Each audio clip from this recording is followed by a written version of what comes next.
Daniel Harris stood upright in the narrow aisle of first class, unnervingly calm, as two security guards approached from the front. "Sir, you need to leave this seat immediately," a low, hoarse voice commanded, carrying a false air of authority. Daniel merely smirked, his eyes cold and sharp as steel sweeping over them. "You just made a mistake worth hundreds of millions of dollars," he said, his voice low but commanding. The blonde flight attendant in front of him sneered a smirk, tugging at her lips. "Sure, whatever you say," she replied condescendingly. Daniel pulled out his phone, swiping across the screen like a gust of wind, a single tap enough to set in motion a storm that would soon ripple across the entire airline industry. That morning had begun like any other, with a typical CEO preparing for the day, but Daniel was no ordinary CEO. At 47, with a sharply chiseled face, streaks of silver in his hair, and eyes that had witnessed decades of relentless struggle, he exuded quiet authority. From his high-rise apartment overlooking downtown Chicago, he sat at his walnut desk, morning light glinting across his laptop screen as he reviewed every figure, every slide for a $100 million AI contract with a West Coast hospital system. This was not just a contract. It was recognition of a grueling journey, a testament to intellect, perseverance, and real power hidden beneath the unassuming exterior that the world had never acknowledged. Memories flooded back the cramped apartment where his mother raised 3 children on a teacher's salary, long nights earning MIT scholarships, sleepless hours coding alone in a dark room. The countless rejections from investors' dismissive glances, prejudiced refusals, had all woven a protective network, a system of vigilance to ensure he would never be underestimated again. His small team had believed in him when no one else did. Now Harris AI employed over 8,000 people, the medical AI technology reducing diagnostic errors in participating hospitals by 67%, and this upcoming contract would extend that technology to millions more. A sleek black limousine pulled up to O'Hare Airport. Daniel adjusted his red tie, glancing down at the polished leather shoes catching the early morning sun. A powerful CEO, yet to onlookers just another passenger. Security fellow travelers, even check-in staff, offered him scrutinizing glances, fleeting and judgmental. "Welcome to Delta Airlines, Mr. Harris. We are honored to serve you today," came the voice of Emily, a young attendant. Daniel nodded coldly, noticing the watchful supervision behind her eyes, flicking constantly as if monitoring his every step. Seat 3A, exactly his. The aisle was empty, surrounding passengers predominantly white, clad in business suits, eyes quick yet curious. Every small sound, every suspicious glance, every fleeting check was catalogued by Daniel. He knew the game. Any reaction from him would be used to evaluate, to judge. He remained composed, lifting his carry-on into the overhead bin and walking to his window seat.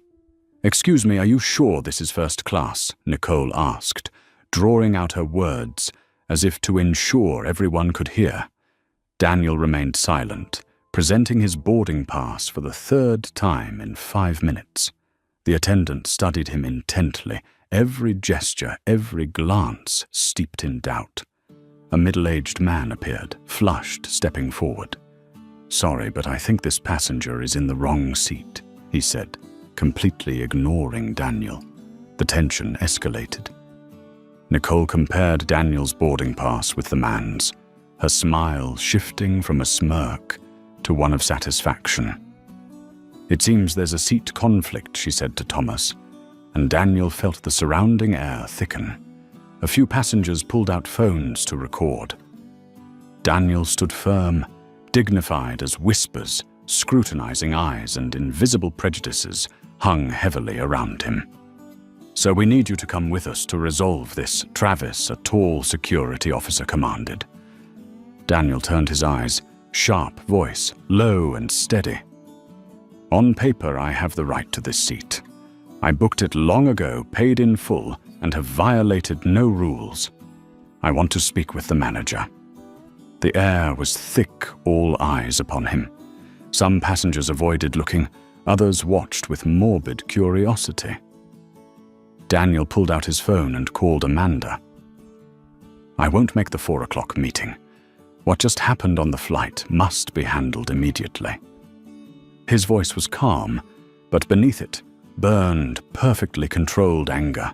Social media notifications began exploding across the screen. A viral video spread across America, #Delta Racism trending. At Delta Airlines headquarters, CEO Patricia Miller stared in shock at falling stock prices. PR teams, legal staff, and directors scrambled, struggling with the crisis. A system that had seemed flawless was suddenly exposed. Standard procedures revealed to be tainted with discrimination. Back at the airport, Daniel took no hasty action. He observed, took notes, and planned his strategic counterattack. Calls to the customer relations executive, instructions to the legal team to prepare every possible scenario. Every click, every call was a precise strike against an unfair system. Meanwhile, Thomas Reynolds, the man occupying seat 3A, remained oblivious that the passenger he considered a problem was the one controlling his fate and career. Daniel had not yet revealed his identity, but every action, every decision revolved around him. The next few minutes were a masterclass in controlled chaos. Passengers recorded security, flustered, and Nicole perplexed. Daniel stepped out of the aisle, silently maintaining his dignity. He knew that a single call, a perfectly timed move, could change everything. And indeed, minutes later, stocks began to drop. PR directors panicked, and social media erupted. In that moment, Daniel Harris was no ordinary passenger. He embodied justice, intellect, and true power.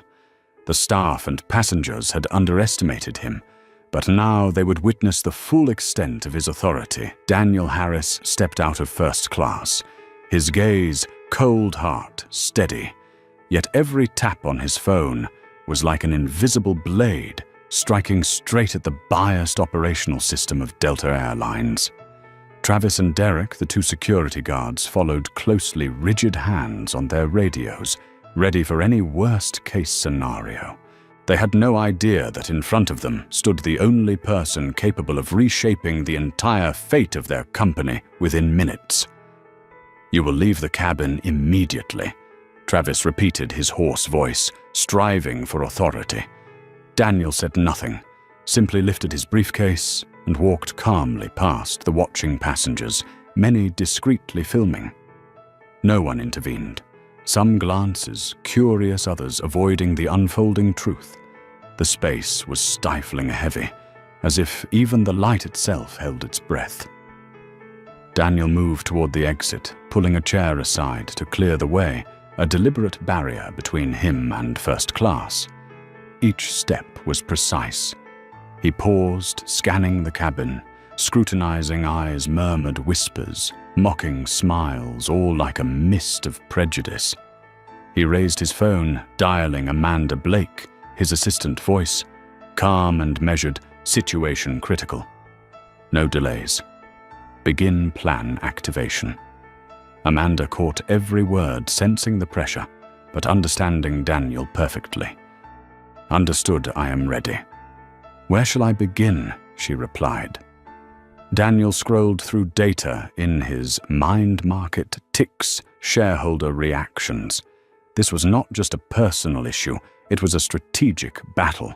Within minutes, the entire Delta Airlines system would pay the price.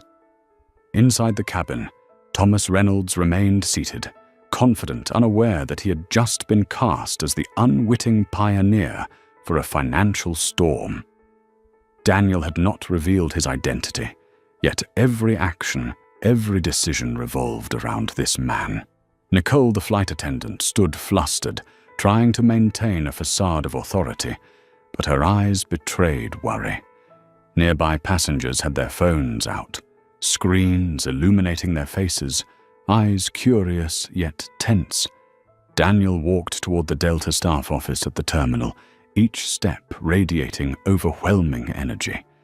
He stopped by a window overlooking the busy airport.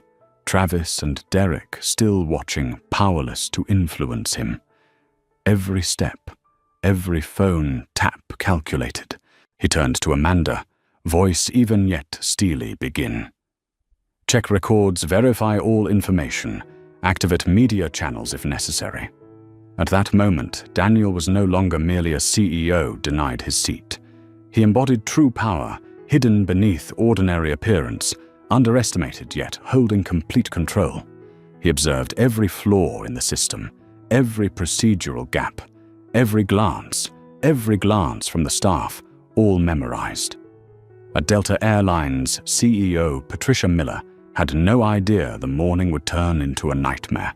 PR directors, legal teams, and crisis managers were preoccupied with routine reports, oblivious that an event was unfolding that would shatter every prepared scenario. Stock prices began plunging on the ticker market rhythm, accelerating, reflecting the panic to come. Daniel opened the list of shareholders and key partners. Every move he made was strategic, calm, measured, precise.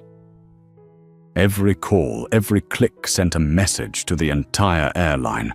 Discrimination would no longer go unpunished, and everyone, whether customer or employee, would be held accountable. Meanwhile, Thomas Reynolds remained arrogant, unaware that the authority he believed he held was temporary, soon to be overturned. Nicole grew increasingly uneasy as she witnessed Daniel's calm, strategic control. Others, even those standing aside, felt the pressure spreading. The atmosphere was tense, heavy, as if every breath was restrained. Daniel approached the Delta office at the terminal phone. To his ear voice, calm but sharp with precision. Activate immediately. Prepare records, monitor media track, cabin responses. No errors allowed. Amanda confirmed, understood, sir. I will deploy all media and legal channels immediately. In that instant, Daniel became the epicenter of an invisible battle, each action a strike against the old power structure, every gesture testing the attitude, honesty, and ethical capacity of the entire system. The airline was beginning to realize they had misjudged the person before them. What they thought was just a passenger was now the agent of irreversible change. Passengers' phone cameras recorded everything. Daniel's cold gaze, Nicole's unease, Thomas's subtle panic. Every frame, every angle became evidence. Within minutes, the story would erupt across social media news outlets and television, creating a media storm Delta had never experienced. Daniel drew a deep breath, eyes sweeping over the vast airport heartbeat, steady, yet strong. Each step, each call, each decision was part of a meticulously calculated plan. He knew this was not merely personal. It was a costly lesson in justice, power, and dignity. The climax had not yet passed. As Daniel began notifying lawyers and key partners, the first tweets appeared. #DeltaDiscrimination, trending thousands of shares video footage of him being forced from his seat, circulating nationwide. In the cabin, white passengers exchanged uneasy glances, but none spoke. Daniel stood calm, eyes conveying a clear message. Look closely. True power does not reside in title, but in dignity and intellect. In Delta's command center, Patricia Miller watched screens as stocks plummeted. PR teams panicked. Directors struggled with an unprecedented situation. A system once considered perfect now faced unforeseen pressure. Daniel Harris, underestimated by all, now controlled the company's fate, before everyone's eyes. Every click, every phone call, every measured breath carried authority. Daniel prepared for the next move, wielding true power, not with anger, but with precision, force, and irreversibility. Every employee, every passenger, every shareholder was about to witness a truth. The most underestimated person often holds the real power. Daniel Harris leaned against the terminal window, his eyes scanning every detail surrounding passengers, security personnel, and the flashes of phone cameras capturing him being forced from his first-class seat. Everything unfolded swiftly, yet with crystal clarity. To Daniel, this was more than a personal conflict. It was a test of ethics competence and the true character of every individual within the system. In the cabin, Thomas Reynolds remained seated, confident, a flicker of irritation crossing his face, unaware of the looming threat. Nicole, the blonde flight attendant, stood near the aisle, her posture tense, striving to maintain professional composure, yet every breath, every furrowed brow betrayed her anxiety. White passengers, some discreetly filming, others silently observing, sensed the gravity of the moment, but did not intervene. The atmosphere was so heavy, it seemed as if it could be cut with a knife. Daniel lifted his phone, dialing Amanda Blake, his voice calm, measured, yet razor-sharp. "Activate. Record all data and evidence from the cabin, all video and images. Take control of the entire media system. I need to monitor every reaction." Amanda heard each word, feeling the tension, but understood Daniel's methodical command. In the cabin, Nicole approached Daniel one final time, her tone stiff. "Sir, you will." Daniel turned, eyes piercing every gesture, exuding authority. "I am not leaving this seat.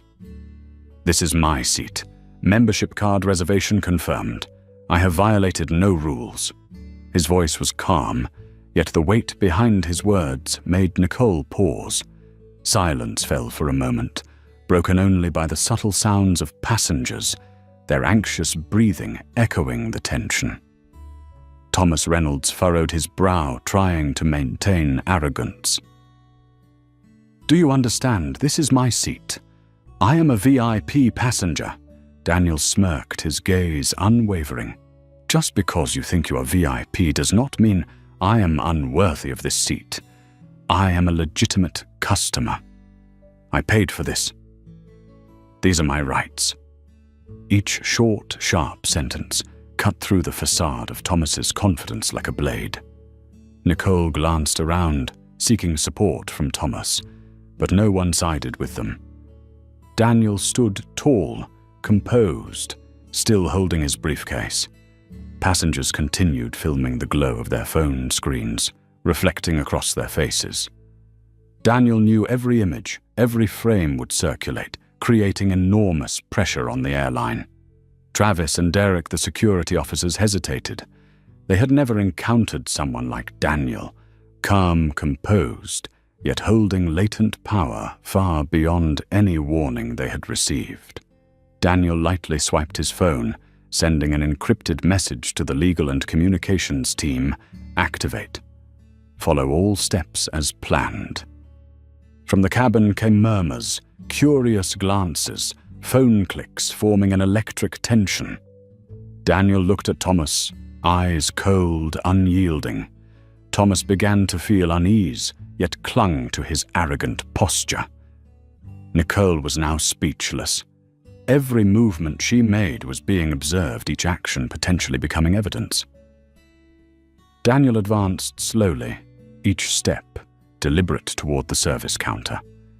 He set down his briefcase, bowed his head slightly, voice low and firm. "I request to be served fairly. No one shall be prioritized based on appearance or prior flight history." Nicole furrowed her brow, leaning lower to maintain her assumed authority, but each word from Daniel struck like a rock against her fragile confidence. Passengers' eyes shifted from curiosity to apprehension.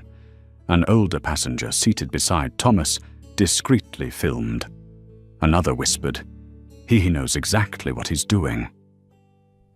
Daniel said nothing further. Every action was calculated, calm, emotionless, all strategic. He produced his membership card, placing it on the service counter. The light reflecting across it, I reserved this seat in advance. I am a platinum member. This is my legal right. Nicole blinked, silenced, while Thomas began to tremble inside. Daniel scrolled through his phone, tracking reactions, every movement, glance, and smile being recorded, each detail becoming evidence. At the climax, Daniel called directly into Delta's headquarters. Voice calm, steady. Activate all emergency measures. Media, legal, PR. Monitor the cabin completely. I want every action recorded. Amanda immediately responded. Understood, sir. I will prepare all files and connect with the legal team. Thomas Reynolds realized he had misjudged the man before him. Daniel Harris, whom he had assumed was a normal passenger, now held complete control. Nicole felt the pressure, her body stiff, movements unnatural. Passengers continued filming, their eyes curious yet tense, as if witnessing a silent courtroom. Daniel observed everything, each gesture a strategic move. Every phone click, every step, every glance was recorded and analyzed. He knew that within minutes, videos would spread across social media. News outlets would react, stocks would drop, and Delta Airlines would be caught in an unprecedented storm. Thomas Reynolds finally understood that real power did not reside in VIP status or payment, but in determination, intellect, and the ability to turn prejudice into leverage. Daniel needed neither anger, shouting, nor forcing anyone from their seat. Every action he took was a demonstration of hidden authority, surpassing all assumptions of those around him. In that moment, Daniel Harris was no longer an ordinary passenger. He was the center of power, poised to make the entire system confront its consequences. His calm yet piercing gaze conveyed a single message: dignity, intelligence, and preparation can overturn any prejudice. Daniel Harris pressed close to the terminal window, his eyes sweeping over every detail: the surrounding passengers, the security personnel, the flashes of phones recording him being forced from his first-class seat. Everything unfolded rapidly, yet with crystalline clarity. To Daniel, this was more than a personal confrontation. It was a test of ethics, competence, and the true character of every individual within the system. Inside the cabin, Thomas Reynolds, confident and arrogant, began sensing the danger. The smirks and dismissive glances from before gradually gave way to subtle panic. Nicole, the blonde flight attendant, lowered her head, her body rigid, every movement unnaturally tense. Daniel said nothing. The weight of his calm, latent authority sent a silent charge through the entire cabin. Outside, Daniel began sending encrypted messages to his legal and communications teams. Every word, deliberate, each phrase, carrying the unmistakable meaning, all acts of discrimination will be held accountable. Within minutes, social media accounts were flooded with footage captured by passengers, the hashtag Delta Discrimination, trending on Twitter, videos spreading at lightning speed. At Delta Airlines headquarters, CEO Patricia Miller received the first alerts. Stocks began to plunge. PR and legal directors scrambled in panic, unprepared for such a sophisticated strategic crisis. Procedures once considered safeguards of corporate reputation were now tools Daniel expertly wielded to expose bias and opacity. Daniel monitored market data, every stock tick, every media reaction. He understood this moment as a pivotal turning point, share prices falling, media spreading the company's reputation under extreme pressure. He did not raise his voice, did not shout. Every move was strategy, every act a precise exercise of power. In the cabin, Thomas began realizing that the power he had assumed he controlled was only superficial. Daniel, the man they had underestimated, now held complete control. Nicole, flustered, had no way to respond as Daniel remained calm, every word and gesture applying subtle pressure. Passengers continued filming their expressions, a mix of curiosity and tension, as if witnessing an extraordinary courtroom drama. Daniel lifted his phone again, contacting his legal team. Verify the identities of all employees, prepare reports on discriminatory behavior. Every detail must be documented for immediate use. Activate internal communications. Amanda confirmed, voice serious. Understood, sir. All data is being collected and analyzed in real time. The climax began as Daniel instructed Amanda to reach out directly to key shareholders and partners. The incident is spreading. Prepare for impact on current and potential contracts. Within minutes, partners on the West Coast and in Asia received alerts warning that this could directly affect a $100 million contract. Thomas Reynolds, seated at 3A, began to show fear. He remained in his seat, but now was passive, no longer confident. Nicole looked at Daniel, flustered, unsure how to react. Passengers continued recording, eyes curious and astonished. Daniel stood calmly observing every reaction, every detail under his control. Meanwhile, on social media, videos circulated rapidly.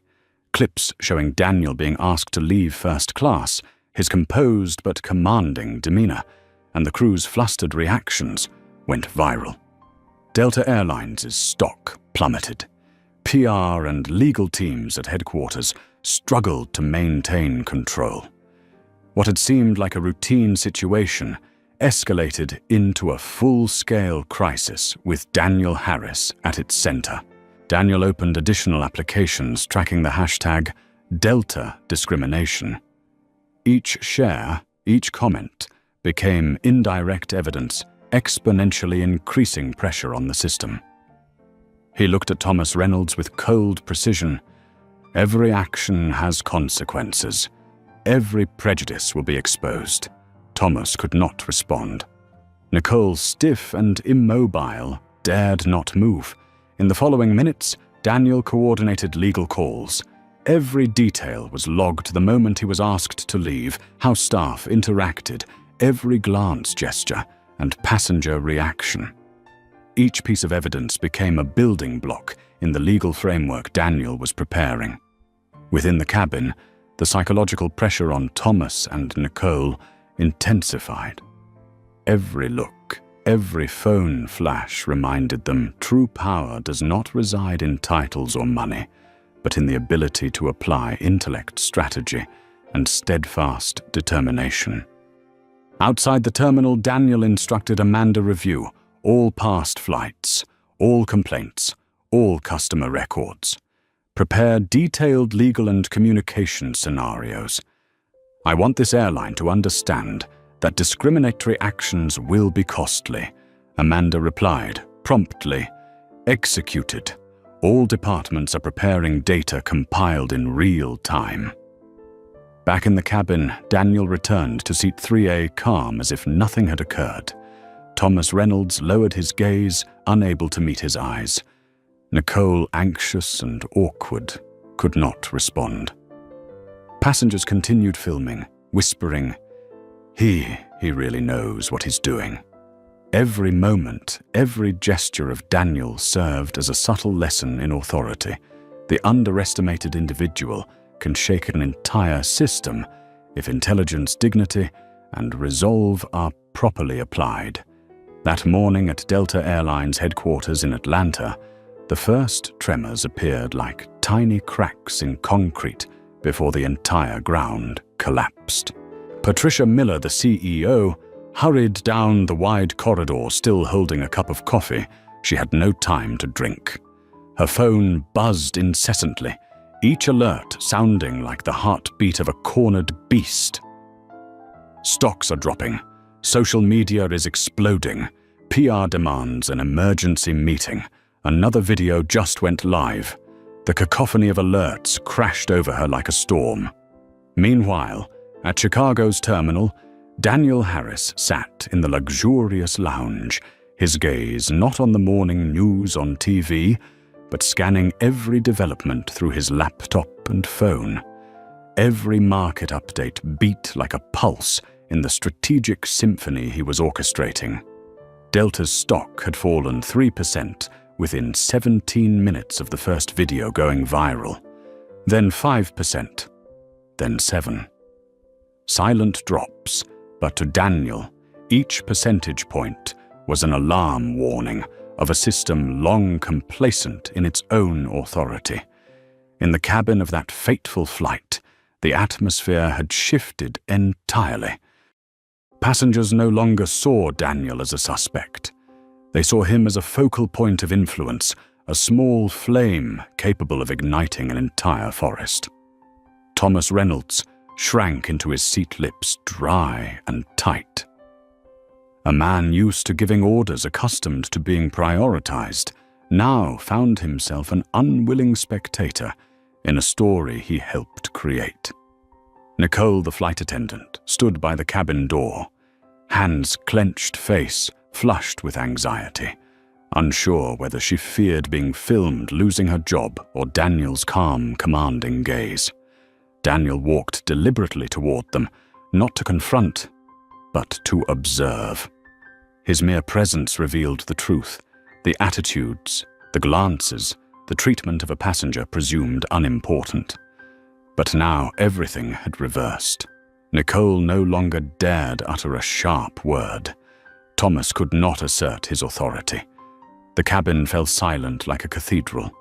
1,500 kilometers south, in Delta's main conference room in Atlanta, an emergency meeting convened. Over 20 executives gathered around the table, from legal and PR heads to operations directors. A large screen displayed video of Daniel being escorted from the plane. The footage was shaky, but clear audio, faint, yet audible. "Nicole, sir, you need to leave your seat immediately. Travis, you are making this difficult for us. Daniel, I have legal rights, and I will not move without valid evidence." Patricia stood before the screen, face ashen. "Who is he?" she asked, voice hoarse. The head of customer relations swallowed hard before replying, "Daniel Harris, CEO of Harris AI, a company valued at over $8 billion. The room fell into stunned silence, so quiet that one could hear a pin drop. Patricia gripped her coffee cup, the hot liquid suddenly feeling ice cold. A passenger they assumed to be ordinary was actually someone with the power to shake the entire market. A plot twist of a lifetime. And her airline stood on the wrong side. While Delta's leadership struggled with the crisis, Daniel sat in the terminal lounge, calmly scrolling through real-time updates from his legal team. 21 passenger videos collected. Lawyers recommend preparing civil case files. Delta's stock down 9%. Financial news starting coverage. Some internal employees discreetly sent information. Media beginning to call for interviews. Daniel did not smile. His eyes shone cold, sharp, calm, yet blazing within. He sought not revenge, but justice, and nothing, no one could stop it. He opened his laptop, recording every detail, every moment on the plane, not to protect himself, but to prepare for something bigger, an industry-wide reckoning. Discrimination cannot become natural, Daniel thought. And if I must be the one to roll the ball down the hill first, I am ready. On Twitter, the video of Daniel being escorted from first class reached 300,000 views in 40 minutes. Then, over 1 million. The hashtag Delta Discrimination climbed to the top trending spot in the United States. Comments began pouring in. "This is exactly why I'm afraid to fly. Racism can no longer hide. That man is terrifyingly calm. I'd be scared if I ran the airline." No one knew. Daniel was sitting just meters away, calmly observing, as a strategist reads a battlefield map. In the cabin, a middle-aged passenger, the only one daring to speak, turned to Thomas. "Do you know who you just messed with?" Thomas stammered, throat dry. I didn't. I had no idea who he was." The man's lips pressed tight. "He is Daniel Harris, the developer of the AI medical system, praised across the United States." Thomas's smug smile vanished. Nicole, standing nearby, turned pale. She recalled every word, every disrespectful glance, every command to leave the cabin. She felt the floor beneath her seat almost give way. Travis, the security officer, looked at Nicole, then at Thomas, then at the door where Daniel had vanished. For the first time that day, he felt a fear not from a difficult passenger, but from his own error. In Atlanta, Patricia slammed her hand onto the table. Why didn't anyone verify the passenger's information before asking him to leave the seat? A legal team member stammered, "Ma'am, our procedures typically prioritize long-term membership passengers and often automatically assume white passengers are more likely correct in seat disputes." The crowded room fell silent, the quiet stretching like a wordless scream. Patricia closed her eyes, exhaling, "Oh my God." While the airline teetered on the edge of crisis, Daniel initiated a direct video call with his legal team. "We have sufficient evidence to prove this is discriminatory and humiliating to a customer," the lead attorney said. Daniel sat upright, eyes sharp as a blade. "I am not seeking money. I am seeking change," another lawyer asked. "How extensive a change do you want?" Daniel answered immediately. "To the extent that every airline will look at this and know if they discriminate against anyone, they will pay." In Atlanta, the video continued playing on the large conference screen. Daniel left his seat, calm, composed, yet the quiet power of his presence exerted more pressure than any argument. He doesn't need to yell. One PR director said he just needs to stand there, and the world will listen. After closing his laptop, the first thing Daniel did was return to Gate 14, where it all began, not to confront, but to observe. Travis straightened immediately as Daniel appeared, eyes unsteady, almost unconscious. Sir, Daniel looked at him, gaze without malice but full of authority. "I hope you understand every action has consequences." Travis inhaled deeply, a breath of someone realizing the path ahead had shifted. Daniel stepped past him without turning back. Travis stood frozen, like a student caught cheating in an exam. Nicole, near the airplane door hands, trembling slightly, tried to avoid Daniel's gaze. He stopped, looking straight at her. "You know, the worst part is not the mistake." Daniel said, voice low, but steady. "It's thinking you have the right to be wrong, and no one will call you out." Nicole was speechless. Daniel continued walking, leaving behind a cabin filled with shaken eyes. He needed no shouting, no slamming of tables. His presence alone made the world adjust. At Delta Airlines headquarters in Atlanta, the usually confident, stable atmosphere of the grand building had turned heavy like the sky before a storm. Glass walls reflected the tense faces of employees rushing through hallways, speaking urgently. The name of one man was repeated over and over like a curse, suddenly descending: Daniel Harris. In the main conference room, the lights blazed, but the faces of all attendees had grown gray, as if the brightness only highlighted truths they didn't wish to face. Patricia Miller, the CEO, stood in the center, hands braced on the table, 2 fingers trembling slightly, eyes fixed on the market report projected on the screen. A red line plunged sharply downward from the morning until now. Numbers jumped continuously, each movement tightening her chest a little more.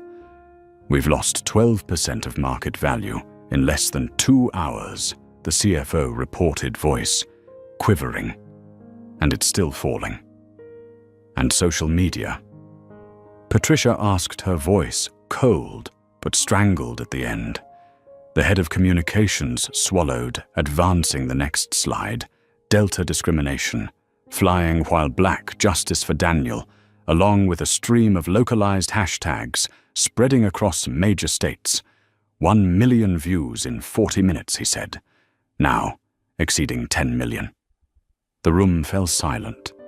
No one dared breathe. Patricia felt as if an invisible hand was squeezing her chest.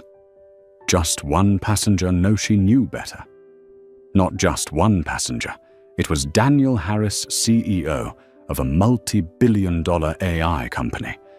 A man capable of shaking an entire industry with a single post or a single interview. And those who had dared overstep in front of him were now hoping he would not act too decisively. Hope. A fragile word unfit for the corporate battlefield. When a COO like Daniel felt his dignity insulted, everything could become leverage. While Delta teetered, Daniel Harris sat at Chicago's airport in the quiet lounge. The luxurious space, though elegant, felt cold under soft amber lights. He sat upright, suit-pressed as if no incident had occurred. His phone vibrated constantly with alerts, messages, reports, and updates from his lawyers. But Daniel did not rush to open them. He was thinking, silent, profound, like a general surveying the battlefield before giving the order for a full assault. The boy who grew up on Chicago's South Side, the student who overcame hundreds of prejudices at MIT, the man once rejected by 38 investment funds for not fitting the founder's image. And now the CEO of an $8 billion company. He knew all too well the feeling of being underestimated, and he knew that silence at the right moment was the sharpest warning of all. Amanda Blake called, her voice tense but composed. "Sir Delta just contacted us. They want to talk," in the way they put it. Daniel smirked, not a smile of joy, but the knowing smile of a man, aware that fear had already begun to set in. He replied calmly, each word metallic and precise. "Let them wait." Amanda hesitated. "Sir, let them wait. Right now, they need to learn what it feels like to be treated as insignificant," Daniel said, voice low, but cutting like steel. "And more importantly, they need to understand I will not resolve this the way they're accustomed to." Amanda drew a deep breath. She knew this was the moment Daniel was not merely defending himself. He was beginning something far greater. In the airplane cabin, a heavy silence descended. No one spoke or moved. All eyes were on the empty space where Daniel had stood, a space filled with pressure, with naked truth that everyone felt but dared not voice. Thomas Reynolds looked down at his hands, palms sweaty. Every passing second illuminated the mistake he had contributed to. Nicole, the flight attendant, tried to breathe deeply to hide her trembling from the passengers, but she was shaking inside. She could not erase the final glance Daniel had given her. A glance without malice, but brimming with a truth she could neither avoid nor escape. The truth she had been wrong, and wrong in front of someone she should never have challenged. At the airline headquarters, the meeting descended into chaos as internal reports were presented. 43 cases of discrimination complaints over the past 2 years. 12 cases still pending. 2 simmering class action lawsuits. Patricia slammed the documents onto the table. Why? Why haven't we addressed these definitively? She wanted to scream, but she knew only one person truly had the authority to command in that moment: Daniel Harris. The CEO, sitting in Chicago's airport lounge, was rewriting the story of her company with calculated silence. Daniel opened his laptop. Updated reports. 12% drop in stock value.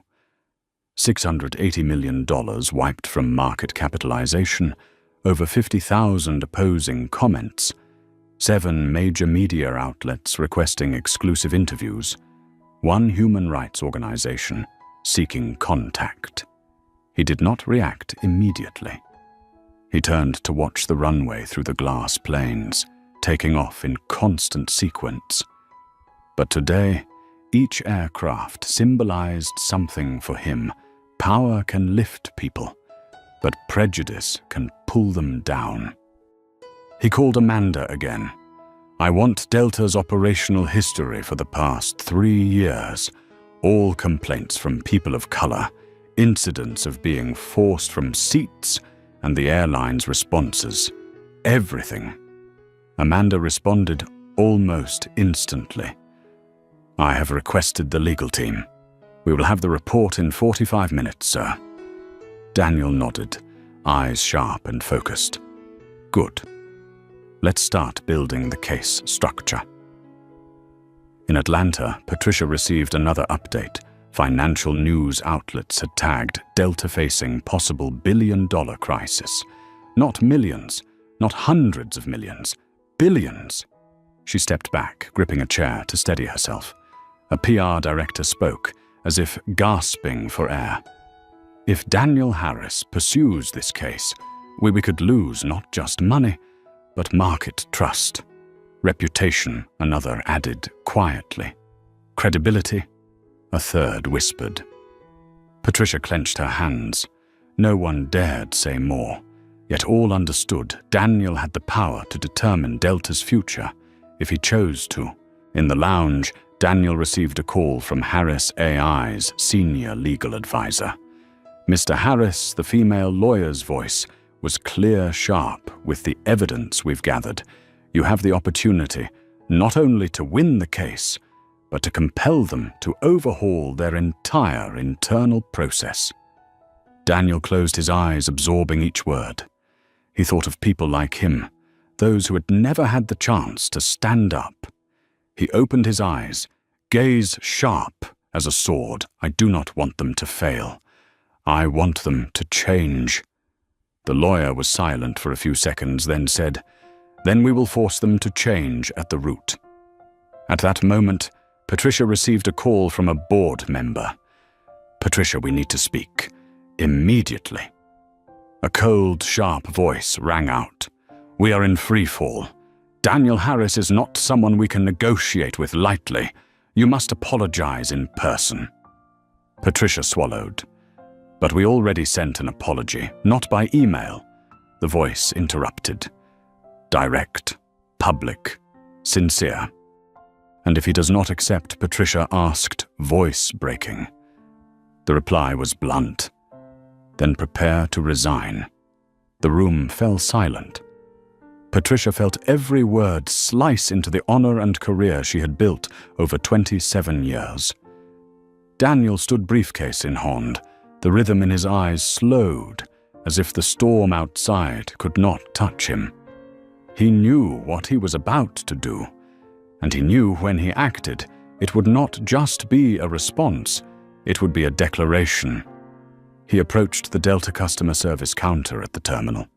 The employee behind it saw him face, briefly faltering, remembering the moment Daniel had been escorted off the plane. Sir, we truly apologize. Daniel raised his hand. You are not the one who needs to apologize. His voice was low, yet carried far. Far enough that nearby passengers turned to look. far enough that Travis, standing at a distance, flinched. "I want to speak to the decision-maker," Daniel said. "And I want it now." The employee swallowed fear caught in their throat. Yes, sir. I will connect you immediately." Daniel turned, eyes fixed on Gate 14, the gate where they had tried to push him out, the gate they assumed he would leave silently. But today he returned not to leave, but to begin the greatest confrontation in the airline's history. O'Hare Airport grew louder as more passengers arrived. Yet around Daniel Harris, a strange bubble of stillness and tension remained intact. Delta's customer service staff stood behind the counter, hands slightly trembling as they held the internal phone. She had just reported to the system that a special passenger requested to speak directly with senior leadership. But the truth was not a special passenger. The truth was a man the airline could no longer afford to underestimate, not for a single second. Daniel leaned against his luggage, eyes fixed on the distant runway, as if watching a future being shaped from this very moment. Not his own future alone, but the future of an entire corporation that had erred. The desk phone rang. The Delta employee jumped, answering. "Yes, connecting immediately." "Yes, sir, he is standing right here." She swallowed hard, holding the phone toward Daniel. "Sir, this is a direct line from Delta headquarters, Atlanta." Daniel took the receiver, his posture calm, radiating a weighty silence that everyone nearby could feel. On the other end came the voice of Patricia Miller, CEO of Delta, speaking for the first time that day, her tone no longer authoritative, but noticeably trembling. "Mr. Harris, I am Patricia Miller. I want to offer my most sincere apology for what has occurred." Daniel did not respond immediately. The man from Southside Chicago, underestimated all his life, knew the value of silence. To make the other side wait, to make them feel the weight of it. Finally he spoke. "Do you think your apology can undo what has happened?" His voice was low, sharp, heavy, like a stone pressing against Patricia's chest. "I understand the seriousness," Patricia faltered. "We are reviewing the entire incident." "This is an unfortunate misunderstanding," Daniel interrupted, with a short, dry laugh, void of any amusement. "A misunderstanding." He looked toward Gate 14, where 2 security officers had once escorted him off the plane with just enough force to avoid assault. "You call this a misunderstanding?" His voice dropped lower, each word slicing into the airline's honor. "No, Ms. Miller. This is the consequence of a system built on flawed assumptions." Patricia choked, voice fragile as a snapping thread. "We want to resolve this in good faith." Good faith. Daniel's laugh was soft yet cutting. "Where was good faith when your staff looked at me and decided first class could not belong to someone like me? Where was good faith when they did not check, did not verify, and immediately believed a white man saying, 'This is my seat'?" The entire terminal fell silent. Those nearby listened instinctively, though unaware of the full story. Daniel continued, voice calm, deliberate. "Do you think this is just a minor incident? That I merely need an apology to return to my seat?" He tilted his head slightly, gaze sharp as a knife. "You do not know who I am, but you will." At the same time, in Atlanta, Delta's entire boardroom was on speaker. Not a single person dared breathe. Department heads, vice presidents, operations, directors all stood frozen as statues. One whispered, "God, he's controlling the conversation." Another replied, "Not controlling. He's leading." "Mr. Harris," Patricia tried to regain composure. "We want to invite you to headquarters for a direct meeting." "No. Daniel replied immediately, voice decisive, leaving no room for interruption. "You cannot invite me, because I do not need Delta's generosity. I need accountability." He emphasized each word as if pouring molten lead into the minds of all listening. "What do you want from us?" Patricia asked, not as a CEO, but as someone standing at the edge of a precipice. Daniel answered calmly, "Not what I want, but what you need to do to correct the failures of your system." In the cabin, Thomas Reynolds, the man who had fought for seat 3. A watched a live stream on his phone, face pale.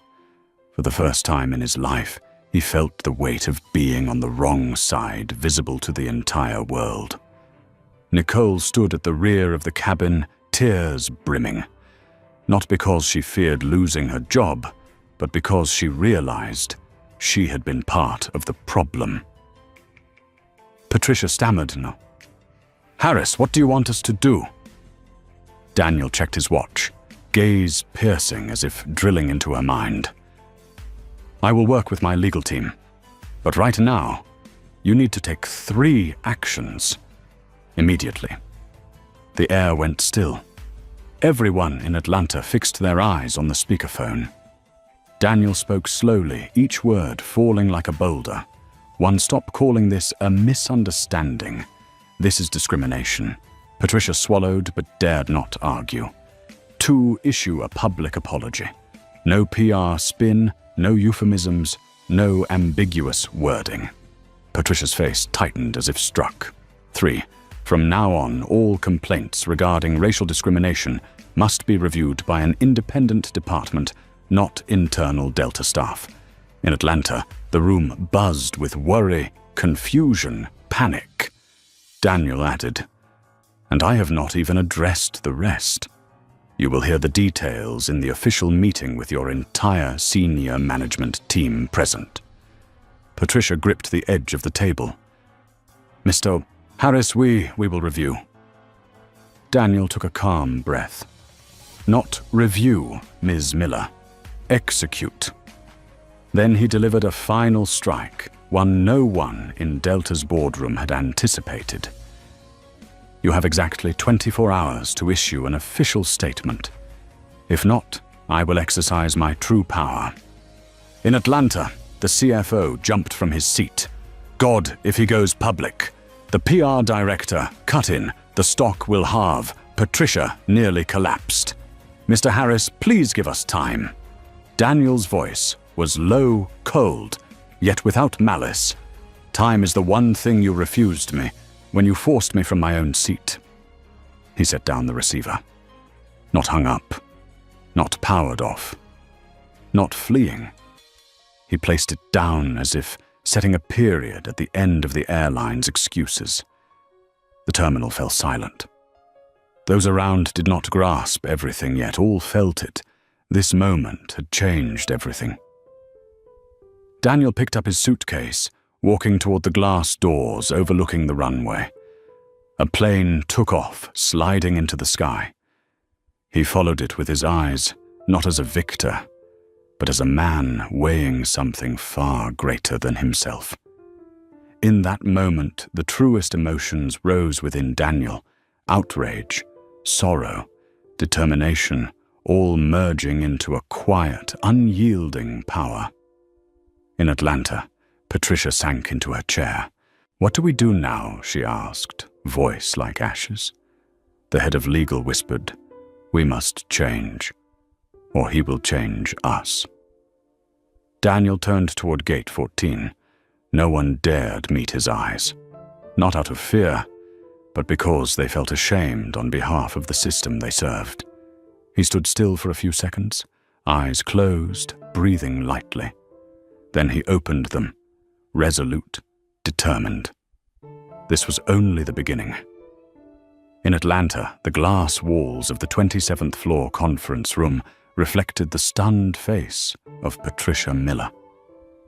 She stood motionless for several seconds after her call with Daniel Harris, hands braced on the table, as if letting go would make her collapse entirely. Around her, Delta's senior executives exchanged awkward glances, each trapped between fear and shame. The world was watching Delta, and Delta was looking at a man they had tried to push out of his own seat. "We need a press conference immediately." The head of PR broke the silence, his voice hoarse, full of desperation. "We must control the story before it controls us." Another executive immediately objected. "If we hold a press conference without solid facts, the market will crush us instantly." "The market is already crushing us," the CFO growled. "Stocks have dropped 14%. Every minute costs us tens of millions of dollars." Patricia closed her eyes.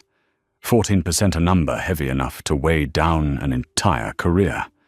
At the same time, in Chicago, Daniel sat in one of the large armchairs in the business class lounge. Sunlight streamed through the wide windows, highlighting the precise stitching of his tailored suit. He opened his laptop. The screen displayed a real-time analytics dashboard. Delta stock down 14.2%.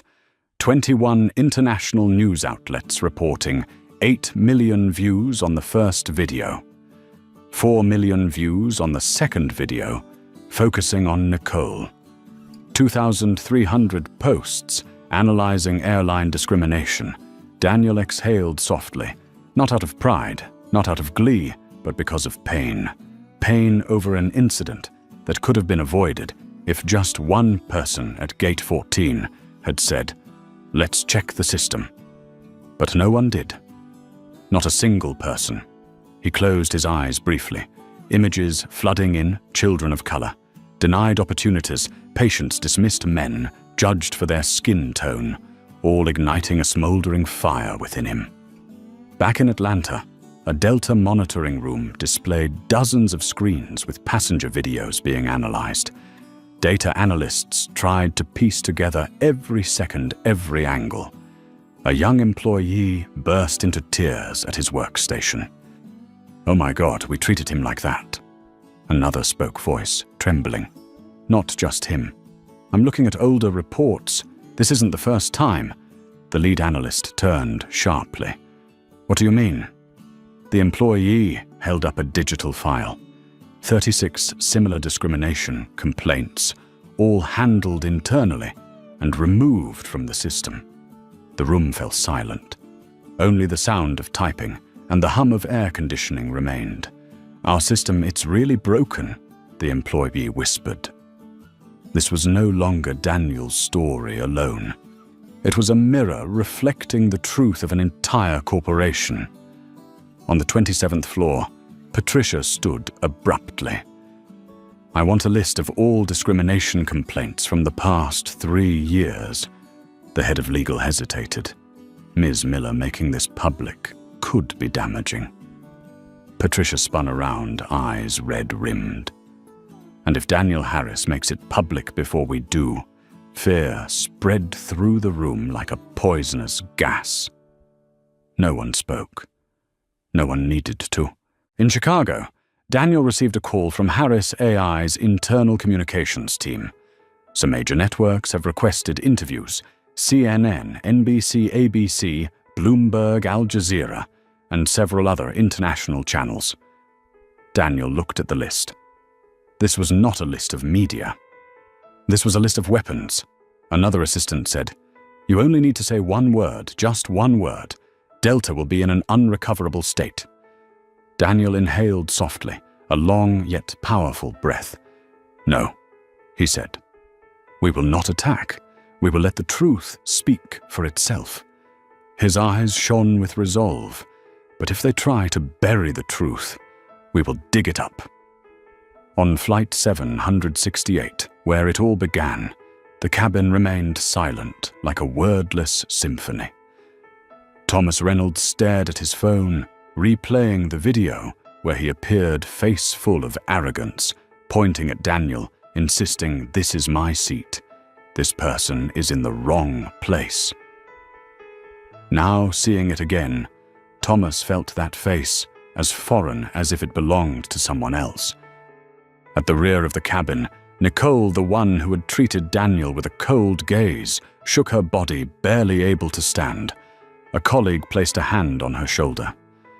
"Are you okay?" Nicole shook her head, tears streaming down. "No, I'm not okay. I didn't realize how I treated him. I was wrong." For the first time that day, she truly admitted what she had avoided. Until now, she had not acted accidentally. She had chosen to trust the white man over the black man.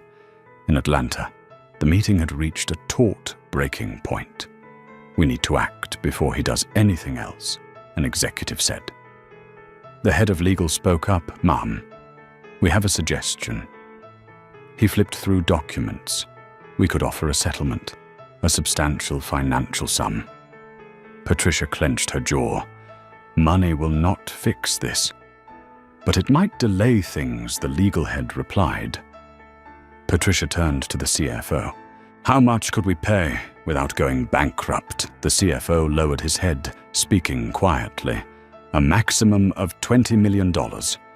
Everyone looked up, horrified. Patricia straightened. "No, I know that man. He doesn't want money. He wants accountability and change." "And if we don't change?" someone asked. Patricia's voice was hollow. "Then we lose everything." Meanwhile, Daniel received a message from the lead attorney. "The strategy is ready. Once you give the signal, we will issue legal notices to the entire Delta system."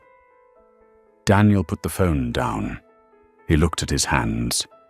Hands that had typed code, through the night hands that had trembled receiving his MIT scholarship hands, that had signed agreements worth hundreds of millions of dollars.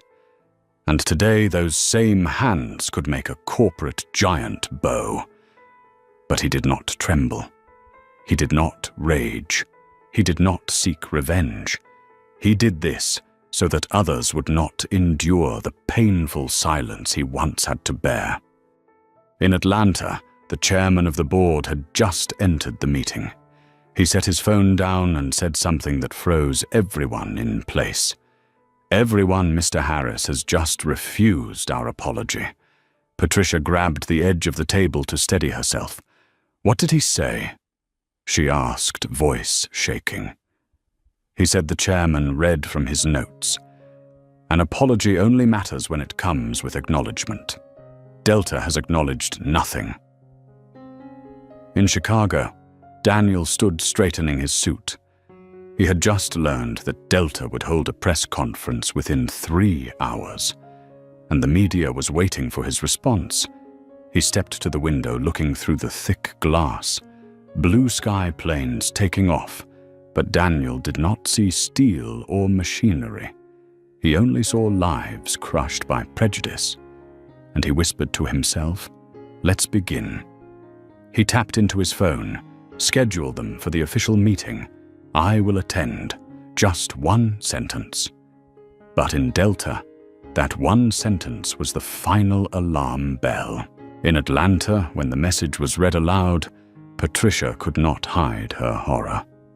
Daniel Harris would attend the official meeting, which meant the battle was no longer in the shadows.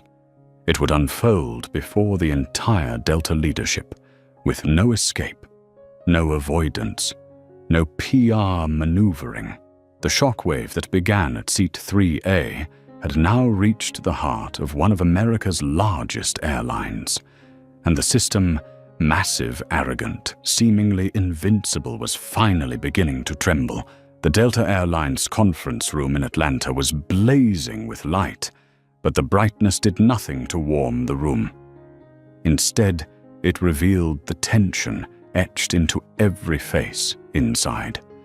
Thick glass walls reflected the stunned expressions of executives who once controlled the fate of thousands of employees, but today were being pulled into a vortex of collapse by a man they had previously dismissed as just a difficult passenger.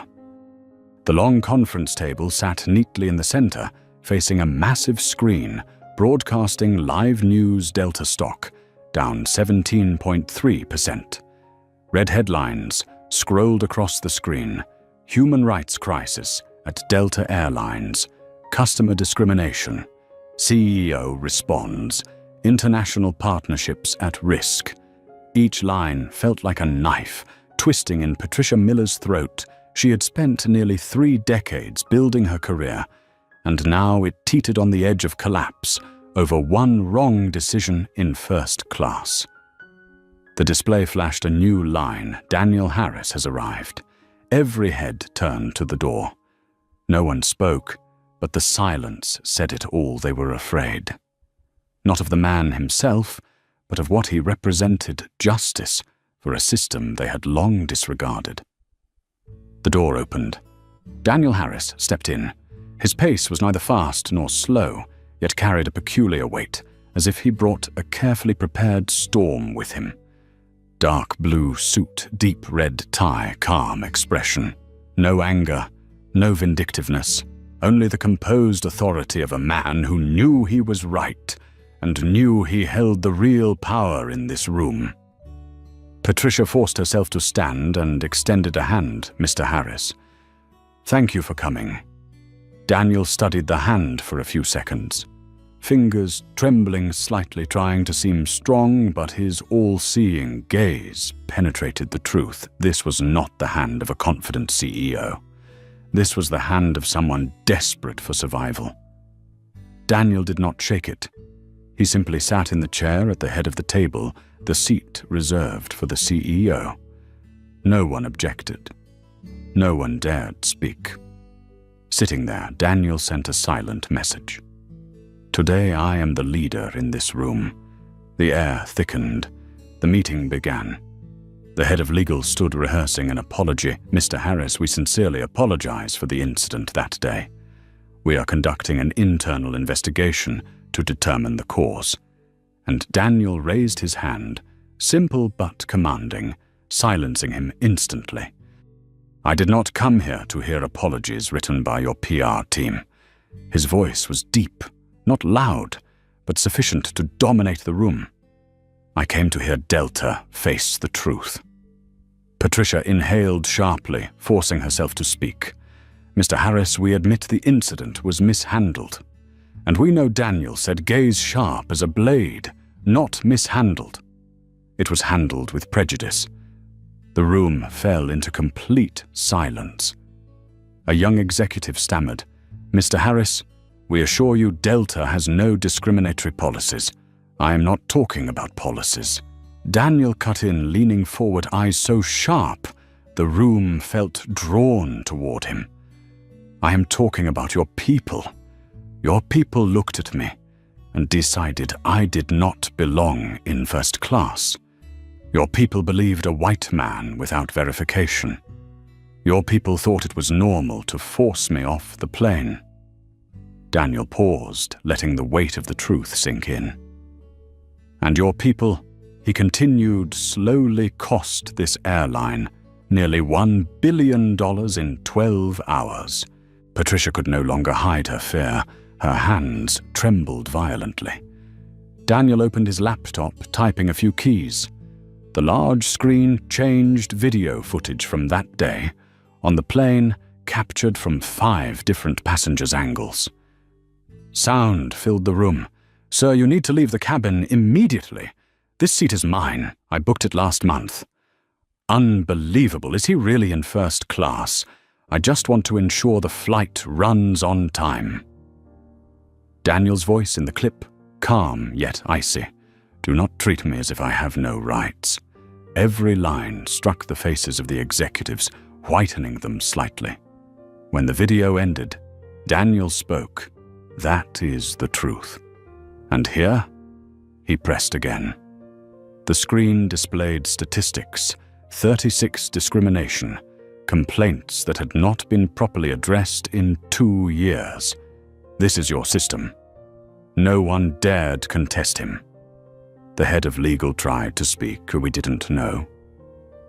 Daniel's gaze pierced him like a blade through layers of excuses. "The problem is not that you didn't know. The problem is that you didn't care." The words fell like thunder. Patricia inhaled sharply, struggling to maintain her composure. "Mr. Harris, please give us a chance to make amends." "What do you want us to do?" Daniel stood. No one else in the room dared move. He walked slowly to the screen, looking at each person, each face, as if examining every piece of the system's soul. "I want Delta to change." The room went silent. He continued, "Not change through apologies, not change through money, not change through empty PR meetings." He turned back to the table, placing his hand on the cold surface.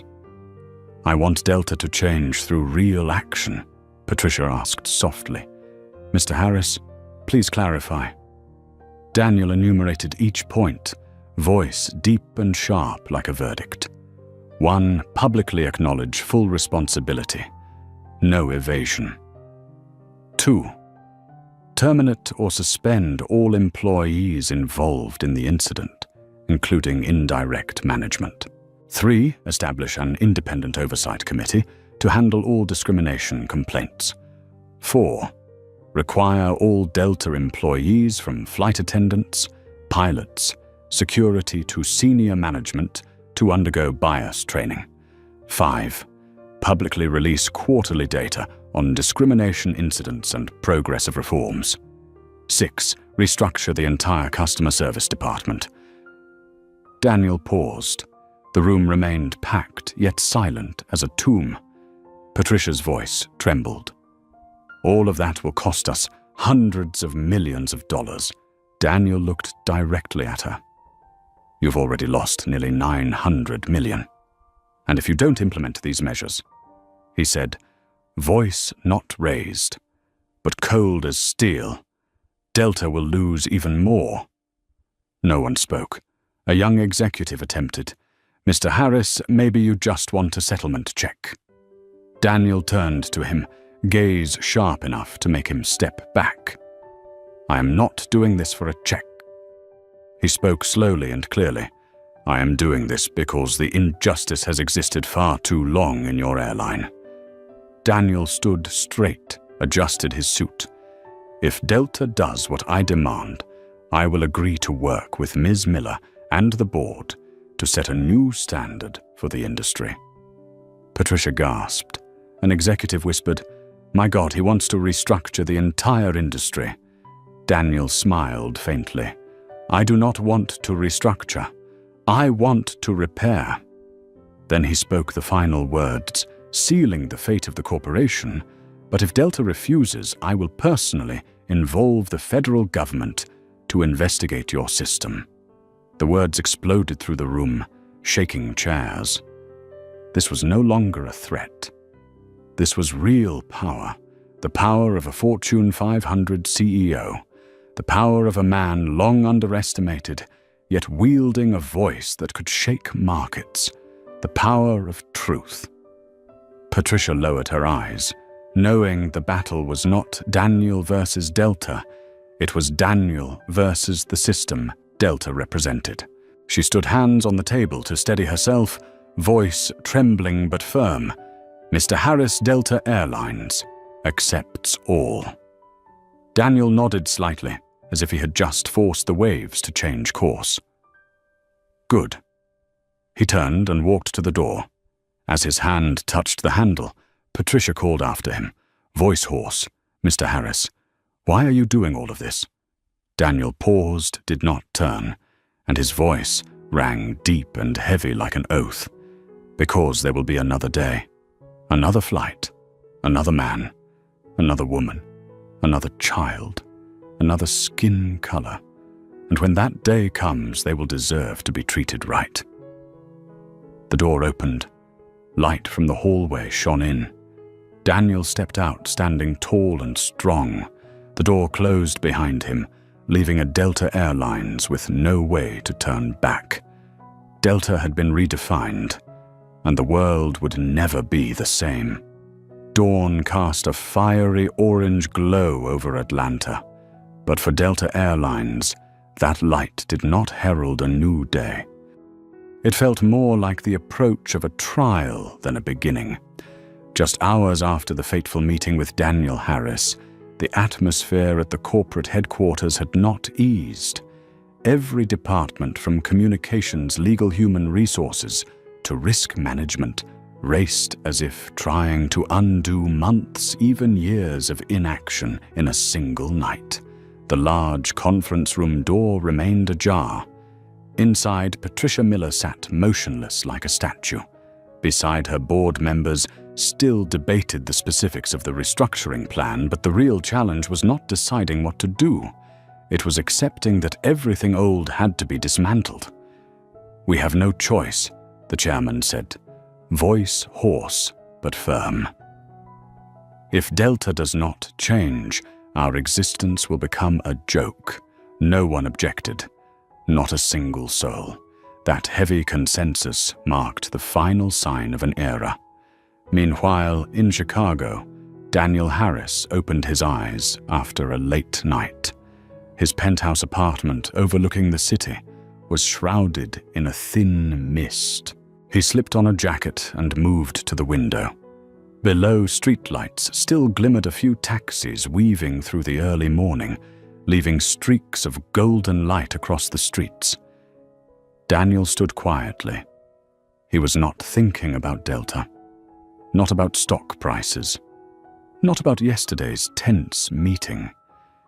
He was thinking about something else, about the young black boy once asked to step aside at a movie theater because staff assumed he could not afford a ticket, about the young engineer in his company who confided that she always had to work twice as hard to be evaluated equally, about the old dock worker who had said, "You can be better than them, but you'll have to prove it 3 times over."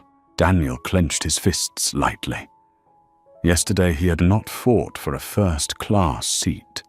He had fought for everyone who had ever been underestimated, just as he once had been. The phone rang. The name displayed Serena Richardson, his chief legal officer. Daniel Serena's voice carried both energy and astonishment. "You need to see this." She sent him a link. Daniel opened it. On Delta Airlines' website, right on the homepage, a large line of text read, "Delta Airlines accepts full responsibility. We were wrong. We will change." Below it was a press release, nearly 20 pages long. No evasion, no excuses, no hedging. Delta publicly disclosed every failure, the full 3-year data set on discriminatory practices, and a commitment to implement the reforms Daniel had demanded during the meeting. Serena continued, voice betraying emotion. They even disclosed the 2-year internal culture change roadmap.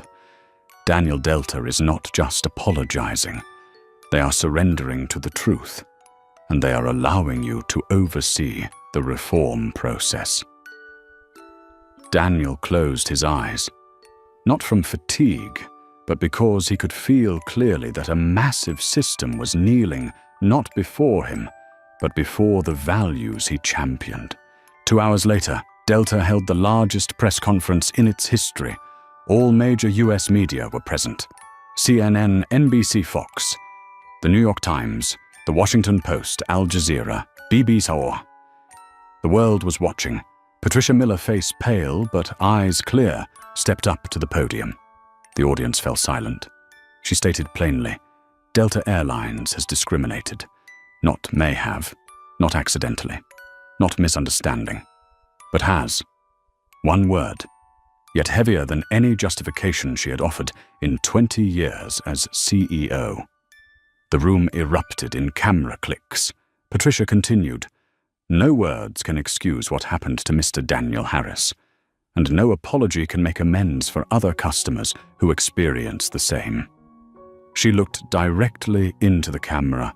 "We will change. And this time, we will not do it in the shadows. We will do it in front of the world."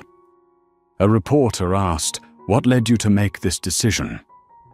Patricia swallowed and answered with the most genuine voice she had ever used, because one man forced us to face the truth, and I believed it was the right thing to do. The press conference ended in shock. Immediately, Delta's stock stopped falling. 1 hour later, it rose slightly. 3 hours later, it increased by 2%. By the end of the day, it had risen 5.3%. Some finance executives called it the transparency effect, but those who understood more deeply knew it was the effect of restored trust. That afternoon, Daniel was invited for a live interview on CNN. The anchor asked, "Do you think Delta acted out of fear of you?" Daniel smiled, calm yet sharp, like sunlight cutting through a blade. "They do not fear me," he said. "They fear what I represent." "What is that?" the reporter pressed. "The truth, transparency, and accountability." The national audience fell silent.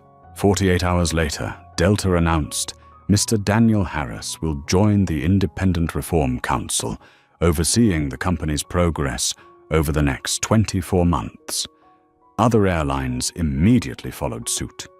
United Airlines implemented a cross-check system for seat assignments. American Airlines updated staff training programs. Southwest launched a campaign titled "Respect is Priority 1." A media expert wrote, "We are witnessing what could be called a turning point in the airline industry." 1 week later, Daniel left Chicago for Washington, D.C. to attend a Senate hearing on discrimination in airline services. As he entered the Senate chamber, people stood. Not because he was a CEO, but because he was a symbol. A senator spoke plainly. "Mr. Harris, you have done what thousands have hoped for over many years.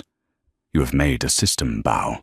Daniel responded in a deep, resonant voice. "I do not want them to bow. I want them to stand tall, properly, responsibly." The room went silent.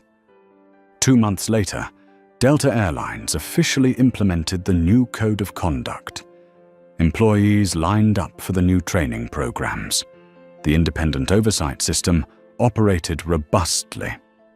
Discrimination reports were published quarterly. Employees who previously ignored customer complaints began to tremble. Those with integrity, those who genuinely wanted the airline industry to become civilized, began to smile. Delta had changed, not the color of its logo, but the color of justice. One morning, Daniel boarded another Delta flight to attend a conference in New York. He held his boarding pass. First class, seat 3A. Coincidence, perhaps, but fate has its own miraculous ways. A young flight attendant approached, smiling genuinely without a script or pretense. "Welcome back, Mr. Harris. It is an honor to serve you today." Daniel looked at her. No fear in her eyes. No bias, no suspicion. Only the respect of a server, proud to do her job right. He nodded lightly, placed his bag down, sat in seat 3A. This time, no one asked him, "Are you sure you're in the right seat?" No one demanded to see his boarding pass 3 times. No one pushed him out. The plane took off. The sky opened wide before him. Daniel looked down to the window and smiled softly, not a victorious smile, but the smile of someone who had proven something essential. When one person dares to stand up, the entire system must change. And when the system changes, the world truly becomes better. From the perspective of an expert in organizational culture and power dynamics. Daniel Harris's story reveals a truth that seems simple, but has long been forgotten by the corporate world. Real power does not reside in luxurious seats, but in how we uphold human dignity. A system may function through processes, but it can only endure through fairness. And when the system fails to self-correct, it always requires someone courageous enough to force change. What makes this journey remarkable is not that Daniel is a CEO, but that he chose not to remain silent. He transformed pain into action, humiliation into an opportunity for reform, and a first-class seat into a symbol of respect that everyone deserves. This is not merely a story about the airline industry, but a reminder for all organizations: accountability does not begin after mistakes. It begins with the courage to confront them directly. If this story resonates with you, like the video, to spread the message of fairness across all systems. Don't forget to subscribe to follow more inspiring journeys and valuable lessons on power, dignity, and real change. And before you go, leave a comment with the phrase, "Respect first," to remind each other that every journey is safer, more beautiful, and more humane when it begins with respect.